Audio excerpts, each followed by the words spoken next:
It has a consequence attached to it, but you just can't randomly go say it to someone at a bus stop. It's what's going on into who you're saying it to. Here, when Vargas was telling him, get the on the ground, get the on the ground, that's the right context for that. This guy needs to understand that, hey, I'm not jacking around with you. When we got on, we were told the best officers live in the gray area because it's very hard to be black and white.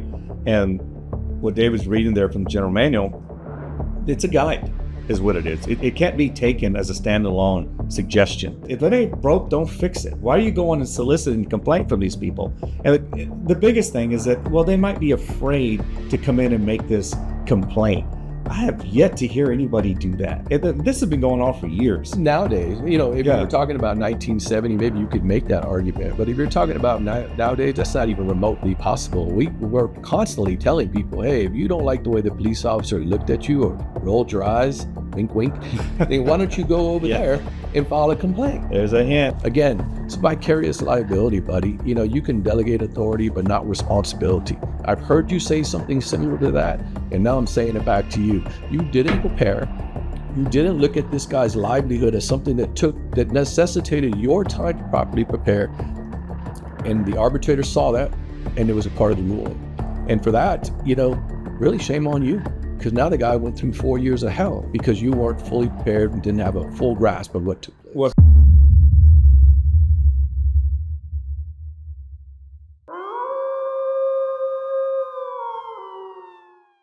Blu Wolf Podcast. This episode of the Blu Wolf Podcast is brought to you by Blue Line Professional Inspections. Check out blinspections.net for all your inspection needs, including home inspection, wood-destroying insect inspection, sewer drain inspection, and on-site water treatment inspection. Blue Line is a first responder-owned business. Hi, everyone. Welcome to the Blu Wolf Podcast. I'm Willie Cantu. This is David Sapansky. You know our backgrounds if you've been listening for a little bit. I am a retired detective from the San Antonio Police Department. And David is retired captain from the San Antonio Police Department also.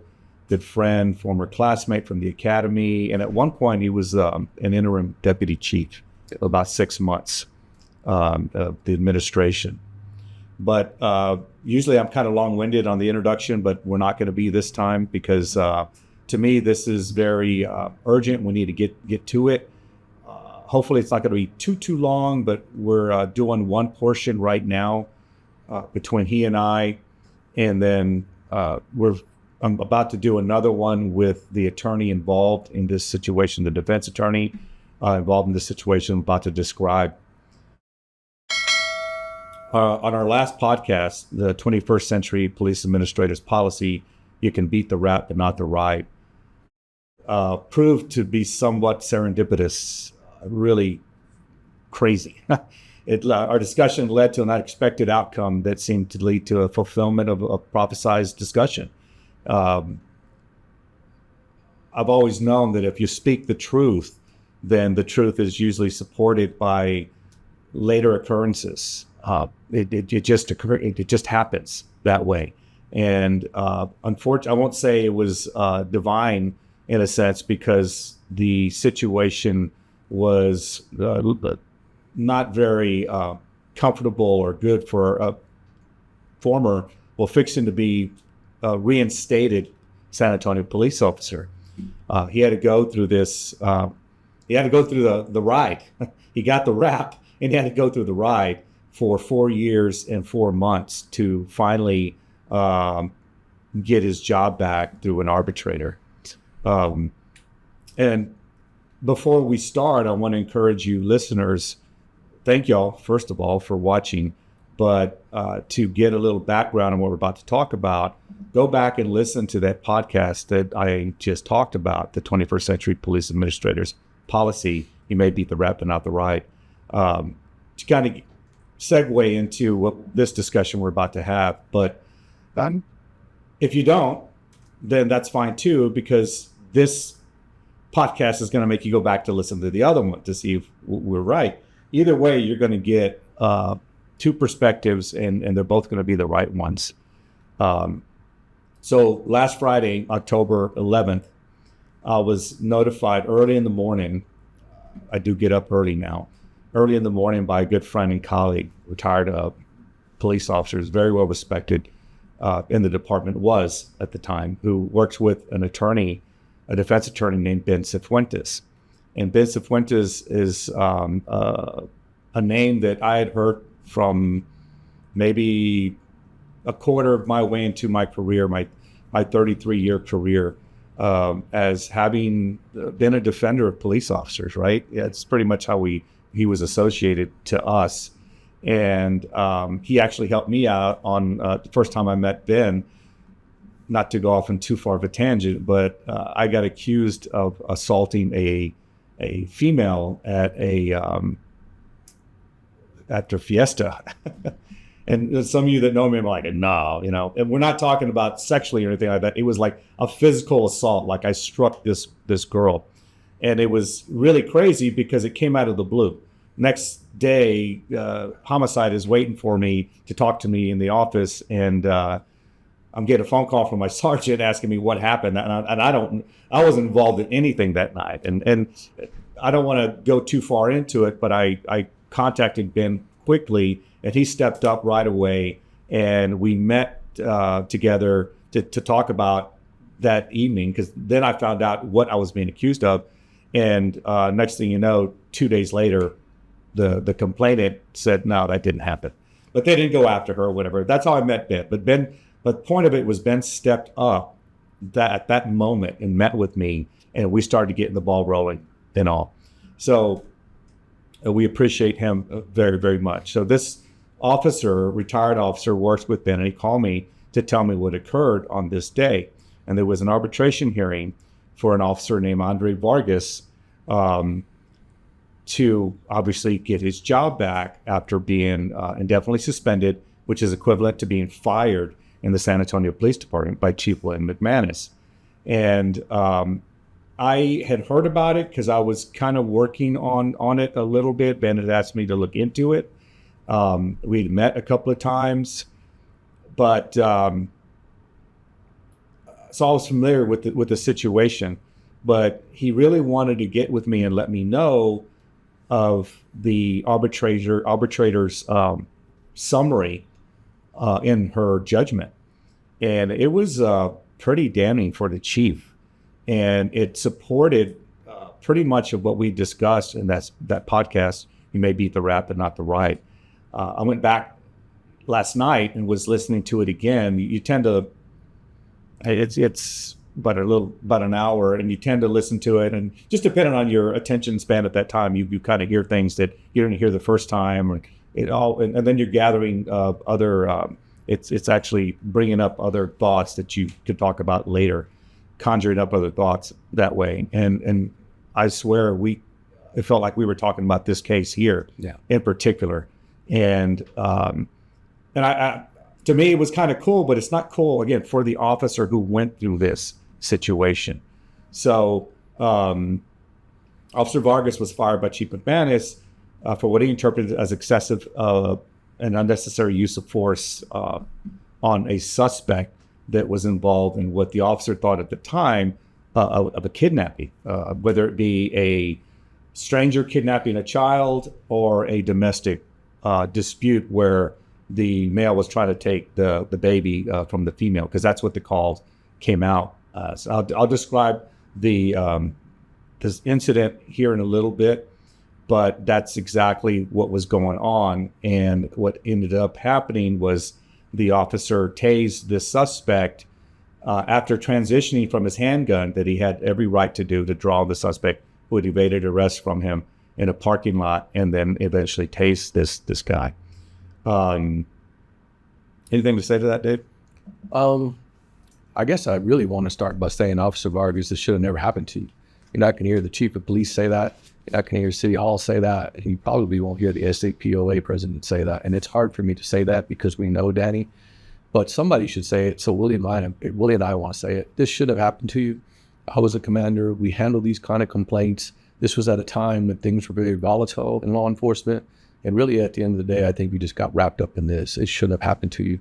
And for those that don't really understand what an arbitration hearing is, a discipline is initiated this way. Internal Affairs will investigate any complaint on misconduct by an officer. It might go to a line complaint, which goes back to the field, to the chain of command, or it might stay as formal with internal affairs. Once it goes through its process, they issue a recommendation. It goes before the board. There's a sworn board, which we touched on, and a citizens board. Both of them make recommendations to the chief. The chief doesn't have to go by those. We talked about that last podcast. Oftentimes he does it. He didn't in this case.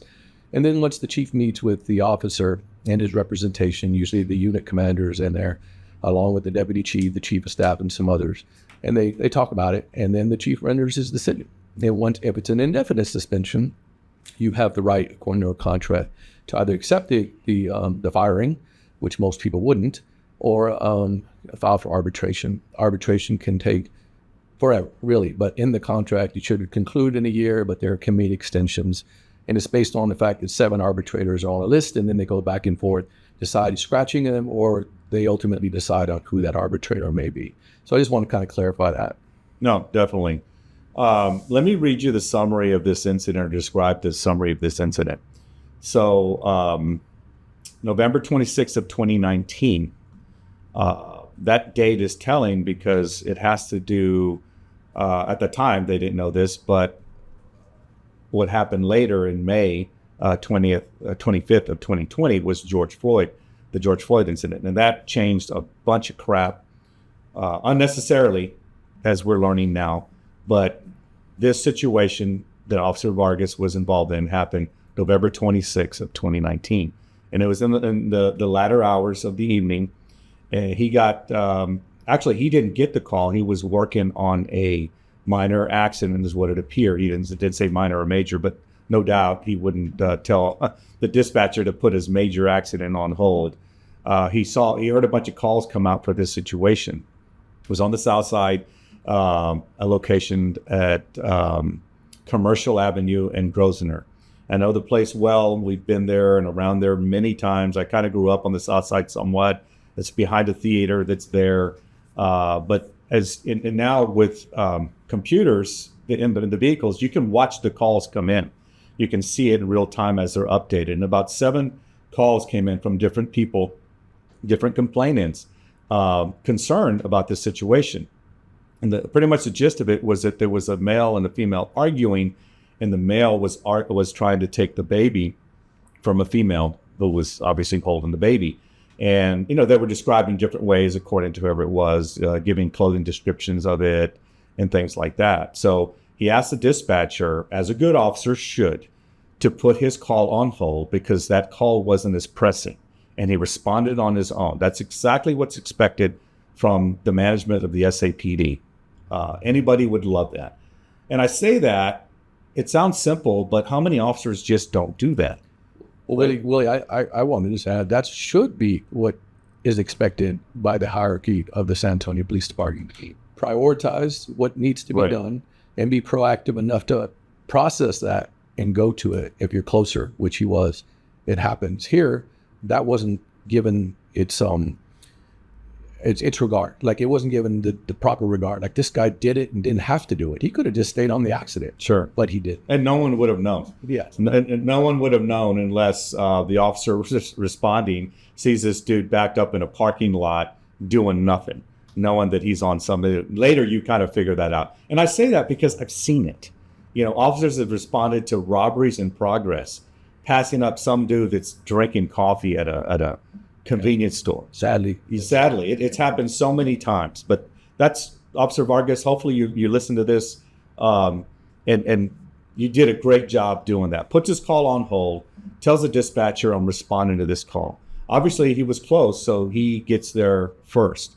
He gets to the area there, and I don't know what his response time was, but he doesn't see any of the male or the female or any argument or any disturbance at that intersection anywhere. And right then and there, he could have said, hey, and told the handling officer, hey, nothing here, give me a call. And he could have what we call an encode 3, which means nothing happened. So he doesn't write anything or anything like that. It kills the call. Yeah, no complaining. No complaining contacted, right. Okay. He kills the call.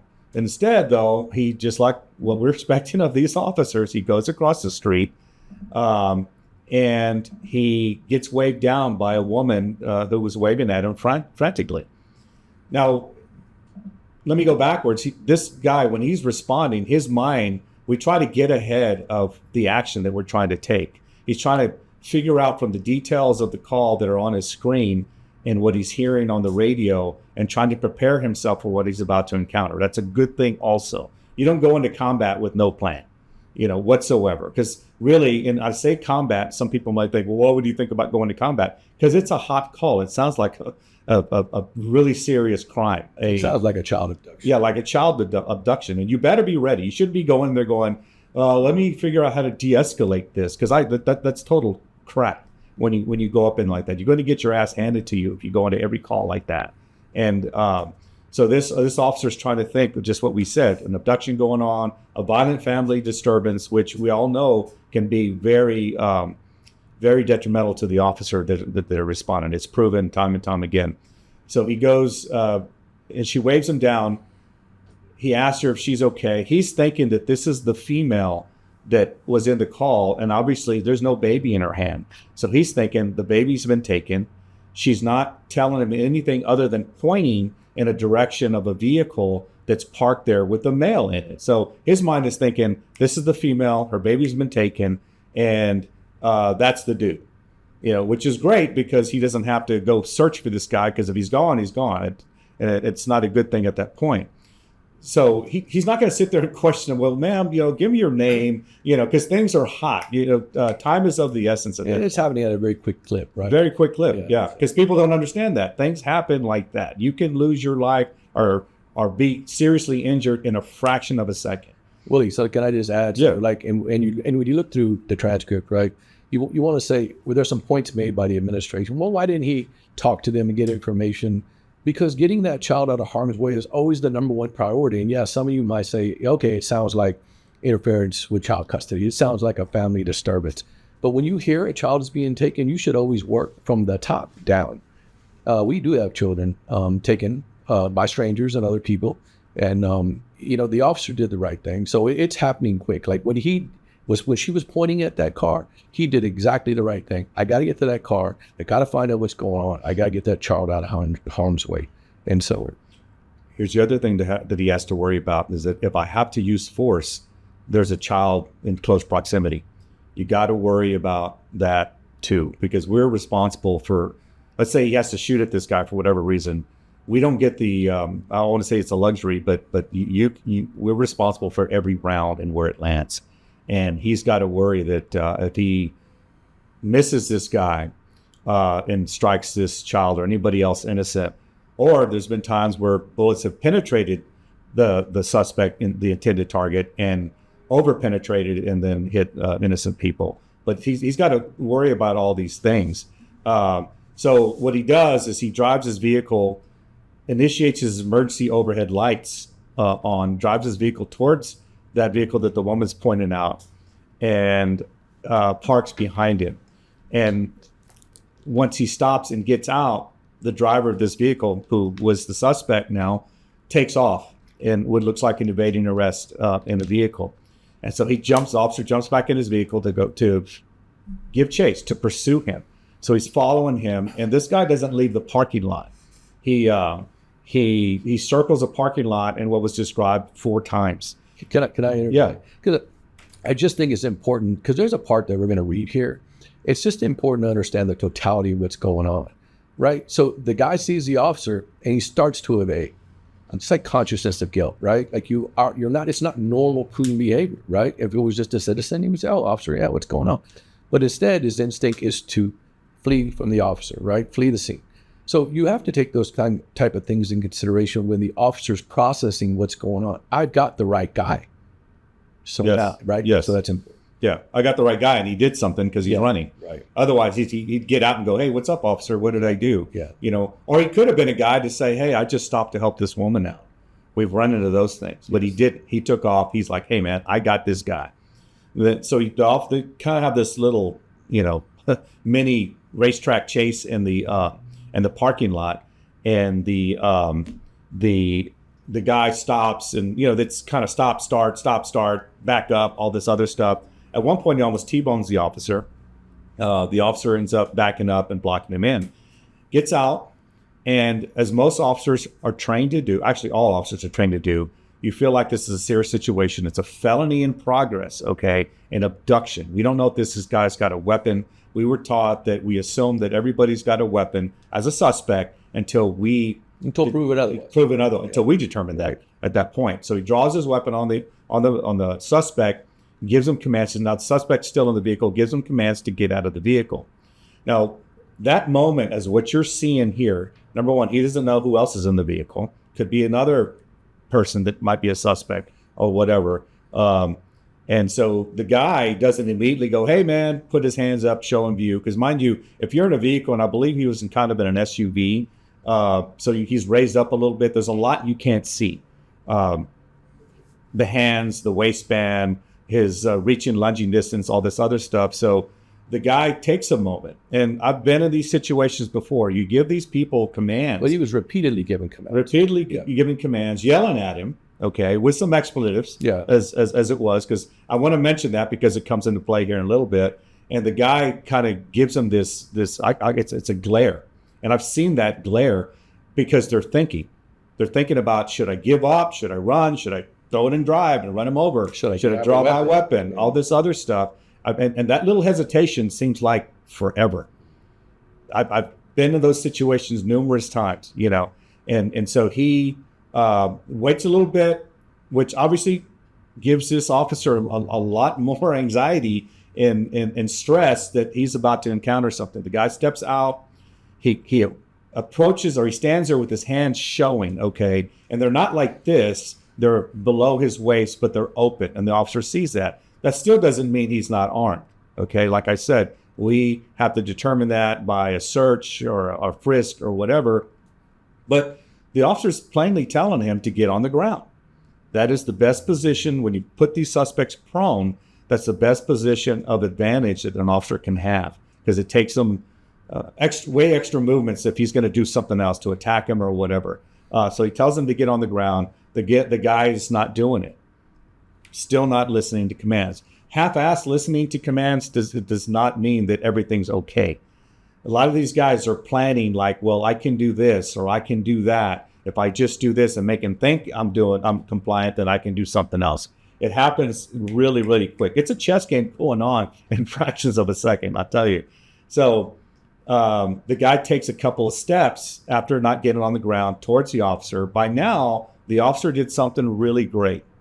Okay, and it was a good decision by him, and it was up to him. I wouldn't say, hey, you should have done it sooner, or you shouldn't have done that, or whatever. He transitions from his firearm, deadly force, to his taser, which is less lethal. Okay, one thing about less lethal means it's not non-lethal. It's not less than lethal. It's less lethal. So it can be lethal. It's just lesser. I know it sounds simple, but a lot of people don't understand that. Because there's a variance, right? If somebody has a heart condition or somebody has ingested too many drugs and excited delirium, all of those things. But for the most part, the weapon is not intended to be lethal. Correct. Yeah. Correct. And it's just nowadays, they find medical experts that'll say, hell, it did it in George Floyd. They said that he was killed by asphyxiation when the dude had 3 times the lethal dose of fentanyl in the system. I don't see how you kill a dead man a guy who's already dying, in that situation. But in this case, this is a Party Academy curriculum. This is what is taught. This is less lethal force in the continuum of force. And so the officer did a really good job. Moving from lethal to less lethal, he has to now be processing that I can no longer engage him with lethal force. Now I'm at a less lethal force. So he felt like he had enough of a time to react to now this guy making any move towards his waistband or overt movement or anything like that, to discharge the taser in order to get the upper hand again. That's important too. And it's a big chance because the taser isn't 100%. I don't even know the percentage of its success because I didn't carry one. But the thing about a taser is that it's got to be target specific. It's got 2 probes that come out, and when they come out, they spread. And if you don't get the right spread, if you're too close, if I'm this close to David and I hit him with a taser, it's not going to be effective. It has to have a good spread. So to have a good spread, they both have to hit. If you hit with one, it's not halfway. You might as well have missed. So he has to know that. especially if this guy is starting to reach for a weapon or whatever. You better hope that you can get him before he does that. And then he can transition. I mean, he tases him, the guy falls to the ground, whether it be for just a fraction of a second, he could transition back to lethal force. Because once you let off that button of that taser, then all of a sudden they come back up. That shock stops working on their nervous system, and now they're back up. And really, I think there's a great point to add. When you read the arbitrator's rule, and the city brings in experts, they did bring in an expert from the Dallas-Fort Worth area. Oh, yeah. And in this particular case, this expert, former chief of police of school district up there somewhere, probably former law enforcement before that, we'll give him credit there. And he's saying that the officers could have or should have maintained lethal force on him until cover arrived. Which, when we were talking the other day, is like, once you have that lethal force, you now have him at gunpoint, and this guy makes lunges, moves for something towards his waistband, retrieves a weapon. You think he's retrieving a weapon. It is what the officer believes at the time of the occurrence. He only has one option. Versus shoot him. Grab versus con. So for the officer to consciously transition from lethal to less lethal was a very professional, smart move by the officer. And it still came back to bite him. Right. So he tases him. The suspect falls, and the taser worked. Sometimes the tasers, and the reason they say they're, and actually they somewhat preferred, that I know SAPD prefers that, and it's important to know that tasers in the use of force continuum fall off after hard hands, okay, which means that I can strike him first, or elbow him, or knee him, and then tasers. But the department, and I've heard this before, they prefer that you use a taser before you have to go do any striking. And I believe it's the optics of it, the perception. It's the optics. Because striking looks violent. And of course, we can't look violent. We got to be dancing police officers, giving boots to homeless people, and taking dogs to shelters. That's what the department thinks the public wants to see. But this is the real part of police work, is what I believe. So it works on him. He drops to the ground. The officer goes and gets him handcuffed. And actually, he's by himself. Still by himself? Yeah, he's still by himself. So he, and I'll also say this before I forget. I have been through taser training. I just didn't carry a taser. But the suggestions of its use are that you don't use less lethal force unless you have lethal cover. It can't be you. Granted, you have a gun on you, but you don't use it. Can't have one in each hand. Yeah, one in each hand. If there's no one there for lethal force, then don't go to less lethal, is what it is. But the officer, and there's not the 100%. He felt confident enough to do it, and he did. And not to mention, he gets him handcuffed himself. And to what David said about this alleged expert's suggestion, basically he's Monday morning quarterbacking the situation. And we're supposed to. So are we, obviously, in a sense. Like we mentioned, I don't know this officer's or this expert's background whatsoever. But the thing about Monday morning quarterbacking, like if I was to criticize what Dak should have done, like I hate to bring that up, I know it's going to hurt some feelings, but what Dak did in the Cowboys game here, I've never been a professional quarterback for a football team there. But so yeah, I would be Monday morning quarterbacking. But me as a quarterback in law enforcement, I have been in those situations. So I think we can assess it, and it's not just a half-ass or speaking out of our rear complaint, not a complaint, but an assessment. It's a professional assessment, which is what makes us experts. So man, once they're deemed as experts, and you're deemed as an expert now, right? Amazing. Yeah, amazing. And so, but it's they're giving you the perspective on what the policies are, what the best practices are. But what they're not telling you is that officer has sole discretion to utilize what he believes is immediately necessary to either effect the arrest or maintain the situation from getting worse in that moment, in that particular moment. And that's huge credit to the officer. Based on the totality of the circumstances. Graham versus Connor is an important case law that people should look up. It's actually referred to every case that I've worked on, because that's why we're here. When people are going back, they're dissecting it, shoulda, coulda, woulda, and again, they're not the quarterbacks that have the credence to be able to make perfect assessments, because many of them haven't been involved in situations like that. You have to have been somewhat involved to have an idea of what this officer's going through. There's a place for them, though, right? Because the defense uses experts, too. Sure. It's just always important to remember when you're going to start talking about this from other jurisdictions, you're not intimately aware of what the jurisdictional policies are here. And that's why when Ben brought in the experts that Willie alluded to, these were former San Antonio police officers who had the background and the body of knowledge to talk about what is being trained and how it's being applied. That's super important in this case. Very, very much so. And, the administrators have their place as well on that side to define policy and interpret it in a sense. And it speaks volumes. Sure. They continue to lose these arbitrations, right? So obviously, right? I mean, if they have a responsibility, they initiate the discipline, and they should be able to go in there and articulate why they initiated that particular discipline, why they thought this outcome, this indefinite suspension, was warranted based on the officer's actions, right? The arbitrator said, no, it wasn't. You're not correct. Right. So gets the guy handcuffed, and still he's hyped up. Officer's hyped up. He's just been through what he thought was a kidnapping going on. He still thinks there's a kidnapping going on. Had a little car chase here. Guy's not listening to him. And these almost might have to shoot this guy. Puts a lot of stress on an officer. And it's kind of, you just don't go, oh, cool, and come back down. You're still amped up. So the officer's cussing at him, yelling at him. The guy's being combative. He's talking back and whatever. Again, they're just words at that point.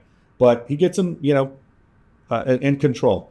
Turns out that the situation was a domestic. These two, not the woman that flagged him down, but there was another woman. I don't remember where she was, but she was in the area, and I believe she had her child. He didn't take the baby, so that's what it turned out to be. But nonetheless, this officer, just because that didn't transpire like he thought, doesn't make it okay for this guy to do what he did. He has to stop because the officer is conducting a lawful investigation, and talk to the officer. He is not free to leave. So they arrest him for evading arrest, to which he pled guilty for later. And amongst everything that happened, as the situation calmed at the scene, both the officer and the suspect apologized to each other. Suspect first, sorry for acting this way. Of course, Mama shows up. Yeah, don't have Mom show up. Yeah, Mama shows up and chews his ass, which is awesome. You almost want to hey, you want to go smack him? Go for it. We'll be back. Yeah, we'll be back. But Mama chews him out. Apparently, this has been an ongoing situation with this guy and this girl. I don't know if the baby's his, probably so, or whatever. And they apologize to each other. They actually fist bump. The guy's handcuffed, so they can't shake hands. At the defendant's request, right? At the defendant's in custody person. Yeah, request. So they move on, and obviously it's a use of force, so it goes into what we have a system called Blue Team, which you write a report, use of force, you fill out all these documents, you describe the force that you use on what part of the body, things like that. Sergeants make the scene. Yeah. And EMS did too. So we have to talk about that. EMS makes the scene. They assess the suspect to make sure that, he's not going to die of a heart attack, because it's still considered an in-custody death.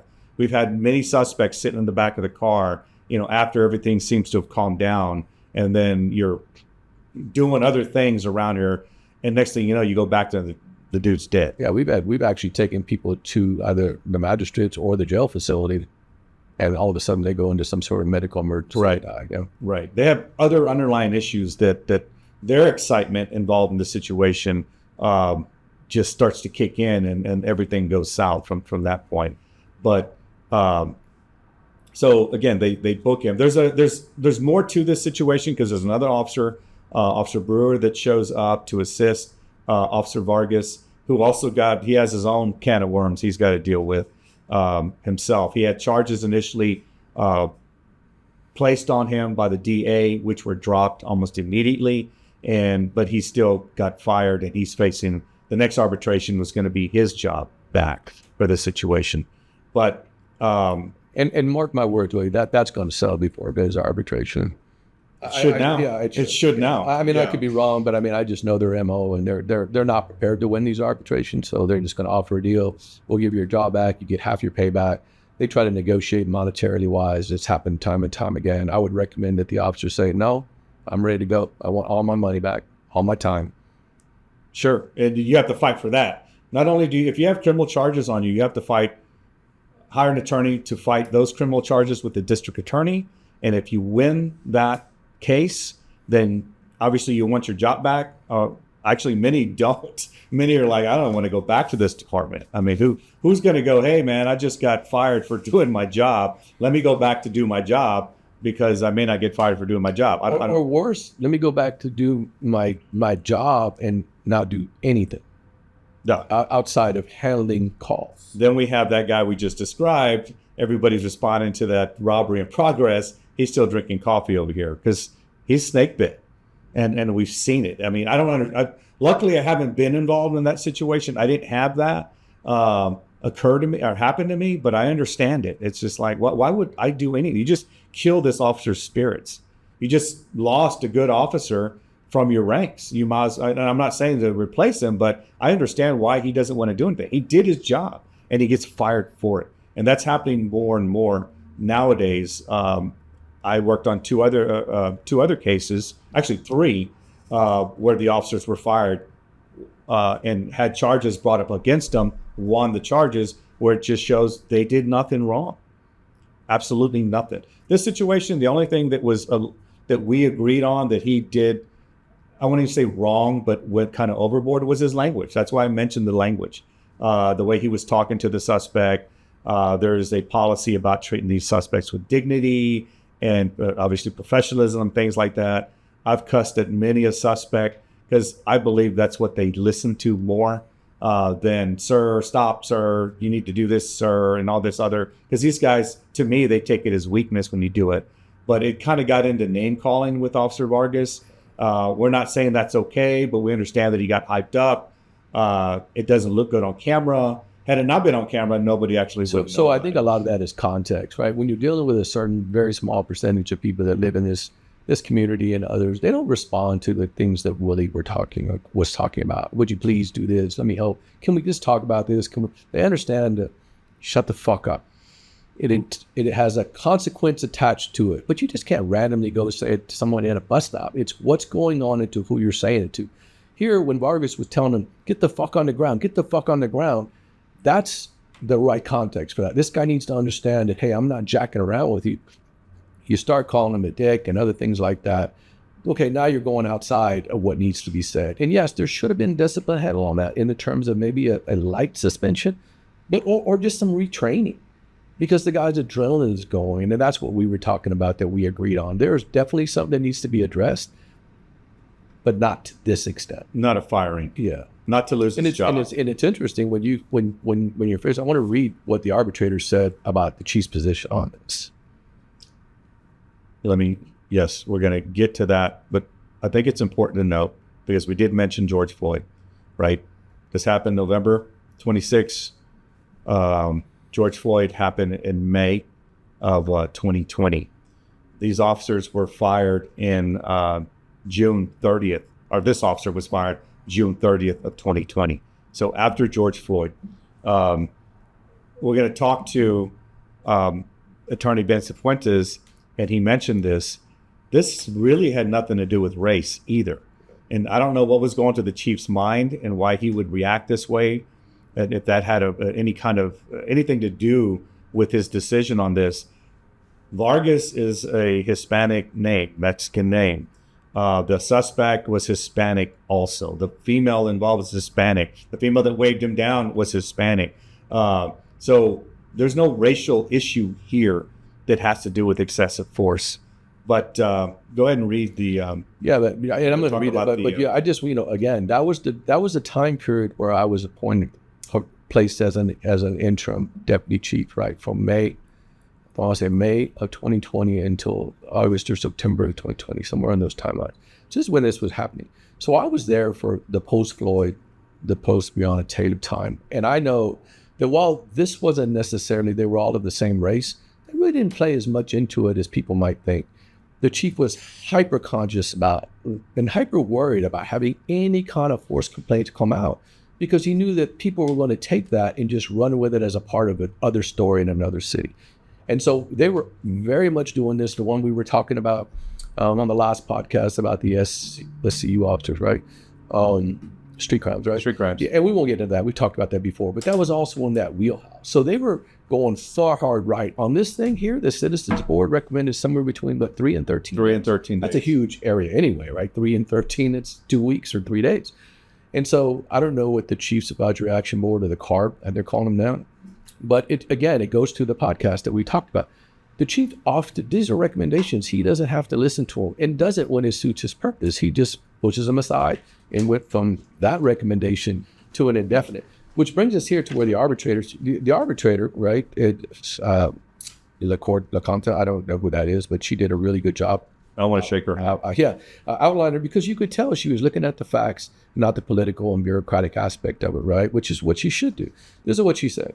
It appears that Chief McManus did not have a strong command of all is all caps, the facts to get a very clear picture of the situation Vargas had encountered before he engaged with Garza verbally and ultimately deployed his taser to subdue and arrest him.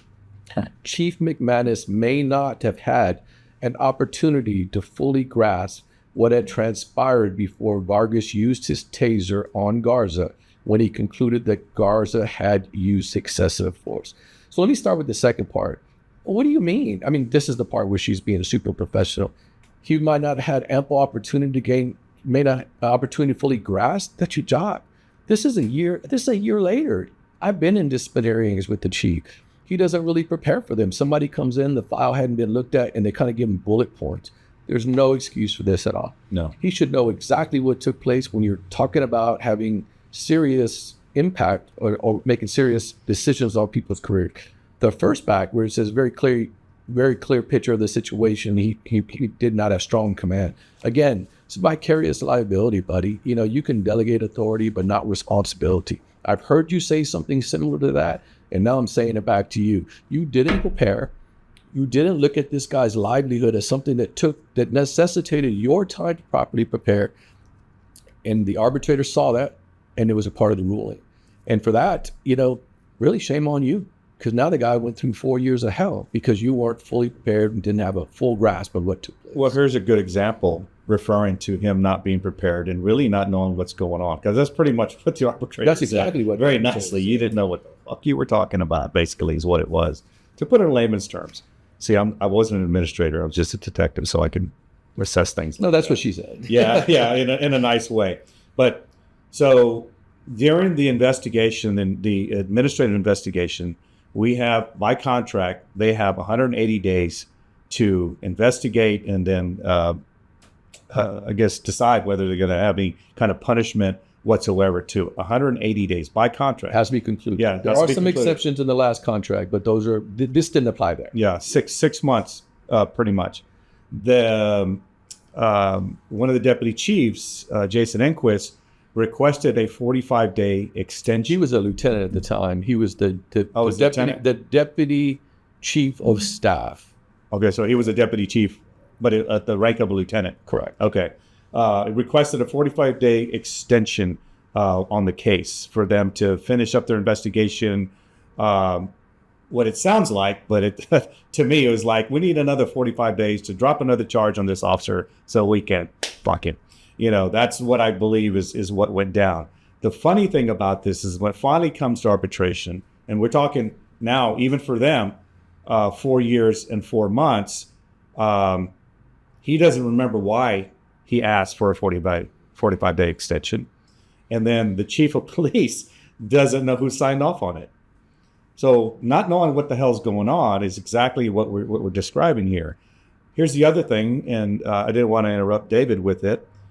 How do you go into a situation like this, a meeting with an officer whose career is hanging on a thin thread, unprepared, and then you fire him? Not being prepared. What kind of person are you, and a leader are you, a boss are you, to go in there and think that your men are going to respect you because other people are going to hear about this, decide this officer's fate, put his life on hold for 4 years and 4 months, unprepared. It's that first style of management we talked about, right? Sustainability. Yep. I want to keep my job, and I don't care how I do that or who I step on. And then I'll let it sort it out at the end. And I mentioned in that one podcast that I've heard them say this. This guy's probably going to get his job back, but we look like we're really in a good position here, so we're going to do this anyway. And that, for any kind of leadership role, is the worst possible thing you can ever do because it means people don't give a shit to you. You just don't care about it. And that's what happened here. So the officer, the main thing that got the officer fired was the excessive force, what he thought was excessive force, which really wasn't, not even close. This guy wasn't injured whatsoever. Like I said, EMS responded to assess him. Now these probes, they hit you, they're like little straightened out fish hooks. So at times they might penetrate and get you into skin, but that's really no big deal. So I hear is what it is. But something funny with this, during this investigation, during that 45-day extension, an internal affairs sergeant, and I won't mention his name, I don't know the guy, but I was going to mention his name, but David told me he's a good guy. I'm good to hear. It's really out of character here because at one point in this ruling, it talks about him going to this complainant, right? This person that carried out this act, and I have it here somewhere, but he talks about like he basically requested repeatedly for him to come in and make a use of force complaint. And I was telling Willie that, yeah, he did, but I think it was Tim Vaughn that was over there at the time. Tim Vaughn talks to Bobby Bladden and Nyquist and the chief, and all of those decisions come from headquarters. So they come back, they carry it over here, back through Tim Vaughn, down to the sergeant and says, hey, this is what you need to do. And I know this sergeant, I knew him before he was a sergeant. It's just out of character for him. This is just him following the orders that he was given, the directives he was given, and had the guy come in and initiate the use of force complaint. Sure, and what I just said earlier, if you have kids, and maybe it's prevalent in the Hispanic community, and then of course some of the people that we know, we had our kids running around in the playground and stuff, and let's say they were 3 or 4 years old, and they'd fall and look around. They wouldn't start crying, but they'd look around. Is anybody watching? Mm-hmm. And if mom goes, oh no, and goes and tries to pay, now he cries. That's what happens with these suspects. This dude fell. He went to jail, did everything. But when you have this internal affairs sergeant going, hey, soliciting him. Yeah. Hey, were you hurt? We need you to come in and give a statement. Now he's going, oh, okay. Now the baby starts crying.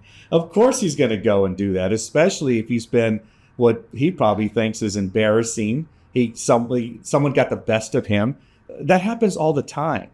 And I've always said, if it ain't broke, don't fix it. Why are you going and soliciting complaint from these people? And the biggest thing is that, well, they might be afraid to come in and make this complaint. I have yet to hear anybody do that. This has been going on for years. Nowadays, if you were talking about 1970, maybe you could make that argument. But if you're talking about nowadays, that's not even remotely possible. We're constantly telling people, hey, if you don't like the way the police officer looked at you or rolled your eyes, wink, wink, then why don't you go over there and file a complaint? There's a hint. Someone should be watching this is going to know what we're talking about. Can I read this? Yeah. So this is part of it. It says, while officers are sometimes faced with uncooperative citizens, it is their job to handle the situation as calmly as possible, treat all prisoners respectfully, and techniques that are appropriate. Yet Vargas never attempted, this is the city's position, yet Vargas never attempted to treat Garza with any respect, nor did he make any attempts to de-escalate the situation.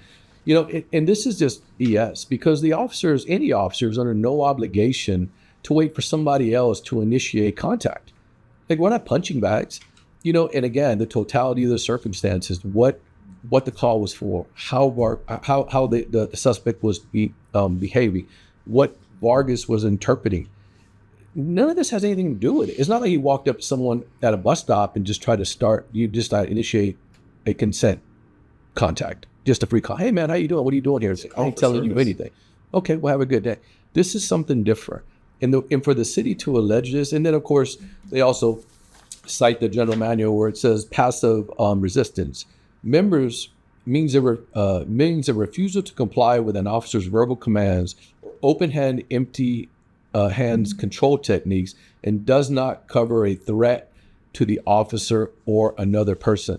Again, this is what they're citing. This is not what happened. This is nowhere near. He wasn't like, he knew that the call came out for child abduction interference at the very least, or family violence, which is still the greatest number of assaults on officers out there. And this is what this guy was interpreting. For them to cite this, it's just a matter of convenience. And thank you to the arbitrator who saw right through this crap, and for Ben who brought this to their attention. Nothing's black and white. We all knew that. When we got on, we were told the best officers live in the gray area, because it's very hard to be black and white. And what David's reading there from the general manual, it's a guide, is what it is. It can't be taken as a standalone suggestion, because, and I've mentioned this before in a podcast, I do tactical training. Obviously, if I want to get these officers to perform as expected, as trained, I develop scenarios to give them that opportunity to display the right actions from what they were trained on.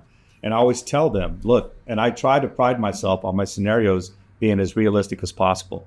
And I always tell them, if I had time to give you 1 million scenarios, realistic scenarios, that would, obviously that'd be a good thing. But the real situation you're going to be in on will not be one of those, because there's 1 million more, if not billions more of those scenarios to have. So you'll see things, and your experience comes from being out there and actually working, handling people, responding to calls, taking everything in, remembering the actions you took, and you'll eventually see certain scenarios that are just pieces of all the other ones, and it allows you to make a lot better decisions at that point. Like, I know what that looks like, or I did this. It's a body of experience. Yeah, or maybe I shouldn't do that because that didn't work out this last time, or whatever else. But one thing to mention is that the arbitrator did decide, and like you'd been saying, that number one, him firing him for that, what was not excessive force, was not warranted.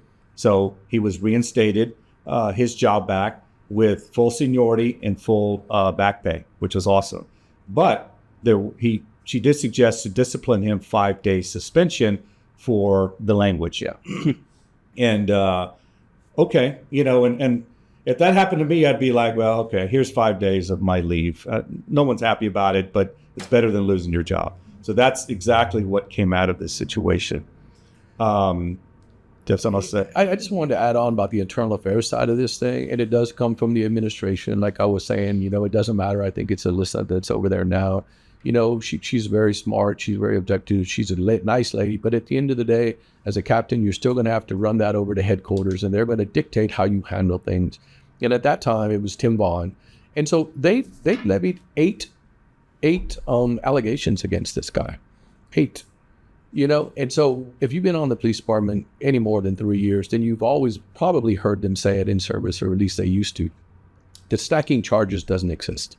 Like, we don't stack them to, we don't stack the charges in order to get you to plead to 1 or 2 or get some sort of sustained discipline for 1 or 2. This is absolutely stacking charges. 8 violations, 8 complaints. And we're not reading all the rest of them. It's just the excessive force, because the other ones are really conduct unbecoming. Subject to interpretation. I've always said, I won't say we, speak on your behalf. If they want you, they're going to get you. Conduct unbecoming is one. When they talk about your conduct unbecoming a police officer, they can interpret certain actions as unbecoming of whatever. We're supposed to be these robots, emotionless, moving around, just flat out kind and everything, and then we're supposed to switch it on when our life is in danger, and then do something that pleases the administration. De-escalation, this, and I've talked about this, and I'm going to keep on hammering this stuff. De-escalation became a tactic. It's a word. Dave and I were having an argument. Nick would walk in and say, hey, man, just take it easy. He's trying to de-escalate the situation, okay? The verbal judo. That's where it started at. Yeah, verbal judo is what it started out as, But what's happened is become a tactic. And people seem to think, and especially administrators think, that is what's going to solve majority of the problems. Don't escalate the situation, because then bad things are going to happen. Well, I've lived on the other side, where we stepped up our intentions of not excessive force, but use of force, and it's de-escalated this person, because the other side has a choice too. to go, hey, this guy looks like he means business. Is this guy serious? Yeah, is this guy serious? And therefore, or gal. Yeah. Sorry about that. But to and then let them. That's the way I believe a lot of it. I'm not saying, again, it's not everything's gray. It's nothing black and white. But we live nowadays that, he didn't attempt this de-escalation technique.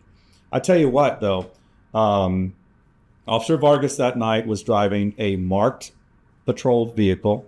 It was clearly marked with police, black and white. Full regulation. Yeah, emergency red and blue overhead lights, okay?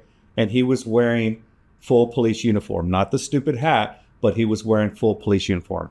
So our first two levels of force on the use of force continuum are our presence and verbal. And that's what he started out with, okay? Those are two important de-escalatory modes to be in, okay? After that, now mind you, things didn't start when he showed up. They were already there. So it's kind of hard to pull in and de-escalate something that's already been going on. You cannot drive even 40 miles an hour and go stop on a dime. You got to skid forward and the vehicle is going to still continue on. And in reference to police action, there's no way you can come up with something that says, hey, done, and without any kind of, I guess you could shoot them in the head, but it's still not a good use of force that people would want to see, at that point. But my point is, it's not going to end it to where both parties are A-OK and satisfactory. And something else no one ever talks about, man, police response is always pretty much dictated by the acts of an offender or a person, right?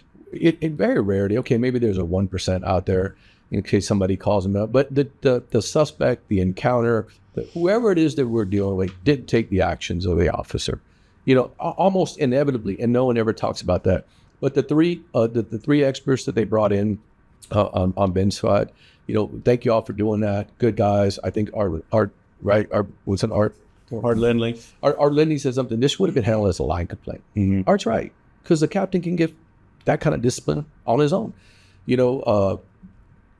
Who's else? Who's there? Gus Guzman was there, right? A tenured professor now at St. Mary's, a former deputy chief. Bobby Moreno was there. Bobby taught us all how to be cops, at least up until 10 years ago, right? So what I want to mention is we had to get onto this as quick as possible. I like to strike while the iron's hot. Hopefully we weren't too long-winded on it. Sometimes we got to get off on tangents to what we think prove a point. We're happy for the outcome with Officer Vargas. We are not happy that this is continuing to happen to police officers. Good police officers, good men and women that are out there trying to do what they're supposed to do, what they're trained to do, what's expected of them from the police department and the citizens, and they're doing things right. Of course, there's no manual. You can't come out to go, if this, then that, then follow this and that. It doesn't happen like that. But then you have your boss come in with his own politically motivated ideas. Agenda. Agenda for one, and uneducated. Because as you see, the arbitrator said that he wasn't prepared. Here's the other thing. He had never been through a taser class or training. So this dude is making suggestions on use of the taser he's never been through whatsoever. Chief, stop it. Cut it out. You're going to lose good men and women. That's why police officers are leaving in droves. That's why they're retiring earlier than they want to. That's why the young ones are figuring out, this isn't for me. I don't want to get hemmed up on these ridiculous charges and put my life on hold for 4 years and 4 months. That is not good management. That is not good governance. As you heard Attorney Ben Fuentes talk about.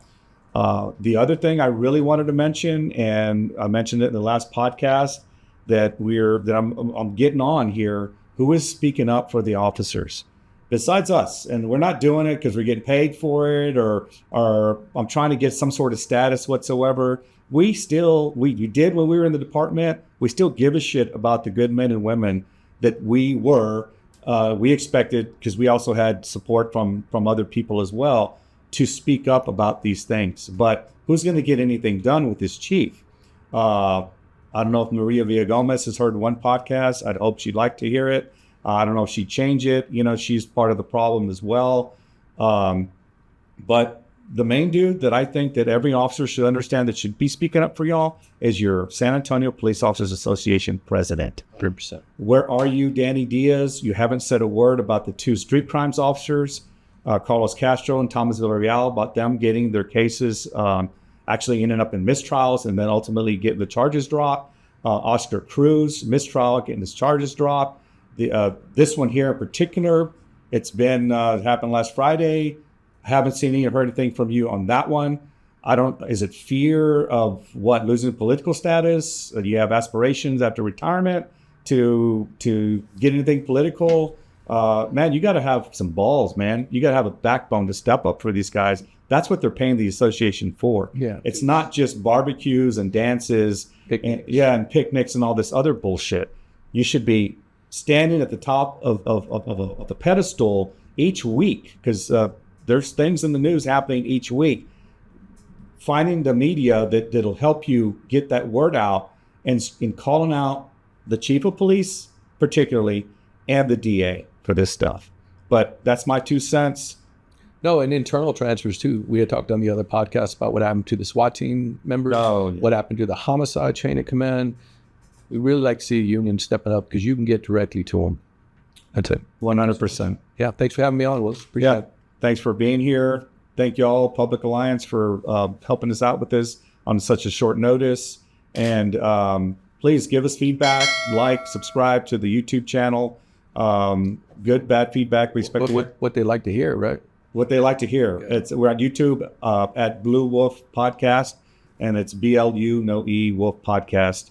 But y'all have a good day, depending on the day that you're listening or the evening or whatever. But keep in touch. Take care.